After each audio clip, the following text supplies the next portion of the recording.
দর্শক, কৃষি হসপিটালের পক্ষ থেকে স্বাগতম। আমি কৃষিবিদ তুহিন। আজকে আপনাদের স্বাগতম জানাই আমাদের মানকিরা ধানের ফিল্ডে। তো আজকে আমি আমার দিনাজপুর অঞ্চলের বীরগঞ্জ থানায় মানকিরা নামক গ্রামে আমি এসেছি। এইখানে আমাদের একটি বিশাল বড় ধানের প্রজেক্ট আছে।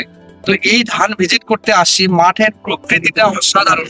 আপনারা দেখেন যে পুরো মাঠে কিভাবে ধান সুন্দরভাবে হয়ে আছে এবং বাতাসে ধানের যে দোলটা আছে সেটা আসলেই মনোমুগ্ধকর। পুরো অঞ্চল জুড়ে শুধু ধান আর ধান।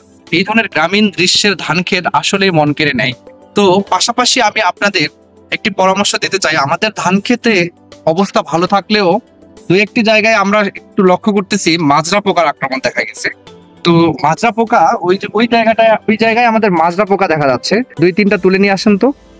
মাজরা আক্রমণের কারণে কিভাবে ধানের ম্যাসিভ ক্ষতি হয় সেটা আমি দেখানোর চেষ্টা করতেছি। মাজরা যেহেতু এক জায়গায় কেটে দেওয়ার পর, একটা ধানের গাছ কেটে দেওয়ার পর আরেকটা ধানের গাছে যায়, ঠিক একই জায়গায় তারা মনে হচ্ছে যে 15 থেকে 20টা টিলার একই জায়গায় কেটে দিছে। হ্যাঁ, হয়ে গেছে, নিয়ে আসেন। মাজরা কিভাবে আপনার ফসলের ব্যাপক ক্ষতি করতে পারে, কিভাবে ইকোনমিক লস করে দিতে পারে, অর্থনৈতিক ক্ষতি ব্যাপক হারে করতে পারে সেটি দেখাচ্ছি।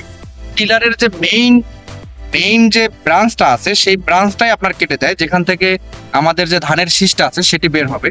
তো এই যে অবস্থা দেখেন, মাছটা চেনার উপায়ও একটা আছে। যে পাতাগুলো মাথা থেকে শুকায় যাবে, এরকম হলুদ বর্ণ ধারণ করবে, সেগুলো ধরে আস্তে করে টান দিলে এরকম হলো যে সুন্দরভাবে কেটে দেওয়া, প্লেন কেটে দেওয়া আপনি অংশটা উঠে আসবে। এটি হলো যে মাজরার লক্ষণ।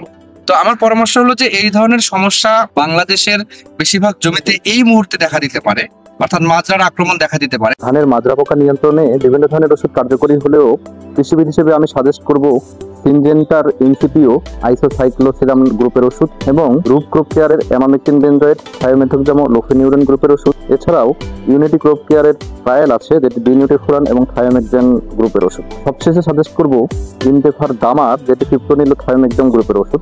পরপর 2 থেকে 3 বার স্প্রে করবেন, তাহলে এই মাজরা পোকাটা ধানের জমিতে আক্রমণ করতে পারবে না এবং আপনার ফসল ভালো হবে, সুন্দর হবে এবং আপনি এই ধরনের কৃষি থেকে লাভবান হতে পারবেন। তো আজকে আলোচনার বিষয় এটাই ছিল। আপনারা ভালো থাকবেন, সুস্থ থাকবেন, কৃষি হসপিটালের সাথেই থাকবেন।